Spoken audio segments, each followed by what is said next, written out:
Minutes de retard, bonjour à tous et bienvenue dans ce flash d'information que nous démarrons avec la suppression du poste de Premier ministre. Le projet en Conseil des ministres aujourd'hui et à l'Assemblée nationale ce jeudi. Le président Macky Sall est sur une logique d'accélérer la cadence pour supprimer le poste de Premier ministre. Parlons de ce trafic de bois dans le sud du pays. 4 conteneurs saisis hier au port de Banjul malgré la décision du président Macky Sall de suspendre toutes les autorisations de coupe de bois dans la région naturelle de Casamance. Force est de constater que cette mesure n'a pas calmé l'ardeur des trafiquants. Crise à l'université Gaston Berger de Saint-Louis. Innocence Tap Ndiaye déclenche une mission d'apaisement entre les acteurs suite aux incidents qui ont secoué l'université. La présidente du Haut Conseil du dialogue social a rencontré tour à tour les syndicats d'enseignants, le recteur, le personnel administratif et technique ainsi que les étudiants. Une manière pour elle de trouver les voies et moyens pour une sortie de crise. 3 jours de grève à partir de ce mercredi. Les boulangers ne sont pas revenus sur leur décision malgré la rencontre avec le ministre du Commerce, Aminata Assom Diatta. Et nous allons au Soudan pour parler de l'ex-président Omar el-Béchir, renversé par l'armée le 11 avril, a été transféré dans la soirée du mardi 16 avril à la prison de Kobar dans la capitale de Khartoum. Le président déchu qui régnait depuis 1989 sur le Soudan était jusque-là détenu dans une résidence surveillée. Nous terminons avec une note de cinéma avec la série Sakho et Mangane, 2 flics à Dakar sur Canal+ Afrique qui se retrouvent à la maison de justice.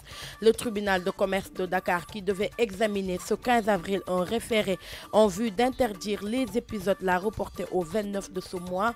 Le producteur sénégalais Masek accuse la chaîne d'avoir plagié un de ses scénarios pour créer la trame de la série.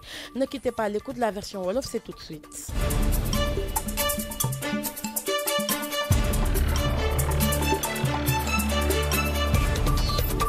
Yéen a ngi déglu King FM ci 99.4.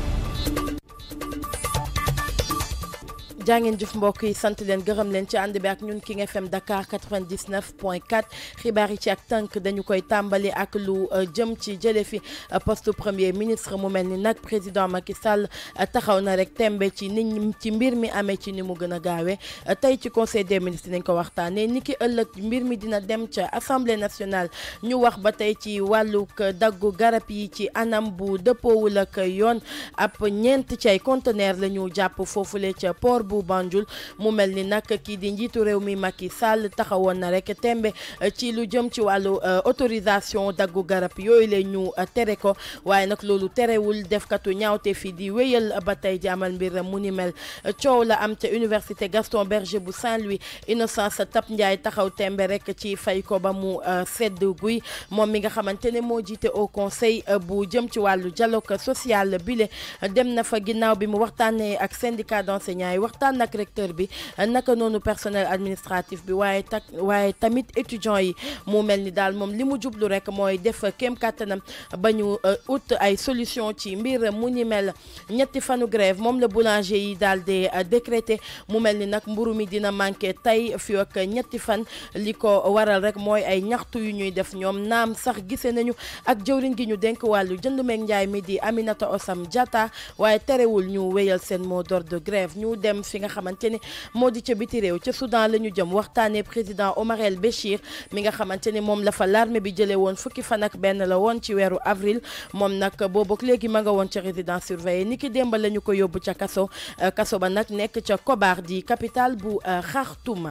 ñu dem ci li nga xamante ne moom moo di wàllu cinéma ngir jeexal wax ci série bi la di Sakho ak Mangane di daw ci Canal+. mbir mi nag mujj na teeri ca yoon. tribunal bu commerce bu Dakar waroon cee wax niki fukki fan ak juróom bi ñu génn dàq na ko ba ñaar fukki fan ak juróoma ñeent ñoom daal fas yéene nañu sàkku rek ci ki nga xamante ni moom moo di Canal+ mu dakkal lépp lu jëm ci wàllu diffusion bi li ko waral mooy producteur sénégalais bi la di Masek moom moo leen di topp ci yoon jàpp na ni ñii dañoo sàcc ay liggéeyam. li la woon xibaar yi ci ak tënk yeneeni xibaar fii ak waxtu lay doon di ngeen ci ànd wala lu néew waxtu sax di ngeen ci ànd ak Kati Ndiaye ci Midi Culture laata loolu di ngeen di ànd ak Pape Cheikh ci King Feeling. jaajëf waay.